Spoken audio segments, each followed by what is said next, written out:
Entreprendre, c'est pas forcément entreprendre pour créer une entreprise, c'est entreprendre d'abord sa vie. Et donc, c'est déjà connaître ses ressorts intimes, ce pourquoi on a de l'intérêt, de la motivation. Et puis derrière, si ça peut déboucher sur ou une reprise d'entreprise ou une création d'entreprise, tant mieux.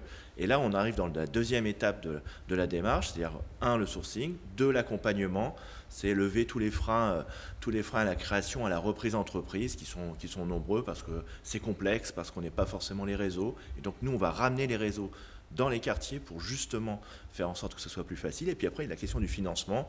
Et là aussi, on va mettre autour de la table l'ensemble de ceux qui sont intéressés à la création d'entreprises en termes de financement pour aider ces entrepreneurs, ces repreneurs qui viennent des quartiers pour créer ou reprendre leur entreprise. Toute la difficulté, c'est justement que ces entreprises dont on sait qu'elles vont être cédées ne sont pas identifiées. Quand on est chef d'entreprise et qu'on sait qu'on va devoir céder son entreprise, en général on ne le dit pas parce que sinon ça pose des problèmes pour les clients, les fournisseurs.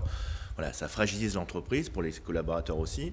C'est pour ça que nous, autour de la table, nous mettons également les experts comptables, nous mettons les notaires, les avocats, qui eux connaissent la situation de ces entreprises, savent qu'elles vont être bientôt cédées, et donc à nous de faire la jonction, grâce à eux, entre ces cédants et ceux qui potentiellement, dans les entreprises, dans les quartiers, ont ce talent, ont cette envie d'entreprendre, et donc il suffit ensuite, quand je dis il suffit, c'est simple, c'est réducteur, mais en tout cas c'est le travail sur lequel nous allons nous pencher, de faire en sorte que ces talents entrepreneuriaux rencontrent ces entreprises à céder.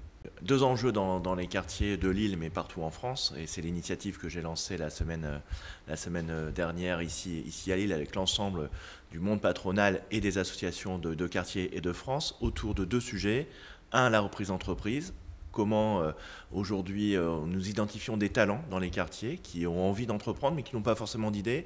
Or, dans ce pays, on a 600 000 entreprises qui vont passer demain. On ne sait pas à qui, on ne sait pas quand. C'est un vrai sujet en France que cette reprise d'entreprise. Et donc, nous, on va essayer avec les acteurs locaux, les associations, les entrepreneurs, l'ordre des experts comptables, les notaires, tous ces partenaires, je les ai mis autour de la table pour essayer de faire en sorte qu'entre ces jeunes et moins jeunes qui veulent entreprendre et ces entreprises qui vont être cédées, on fasse la jonction. Par ailleurs, nous sommes ici à Pour toi l'entrepreneur.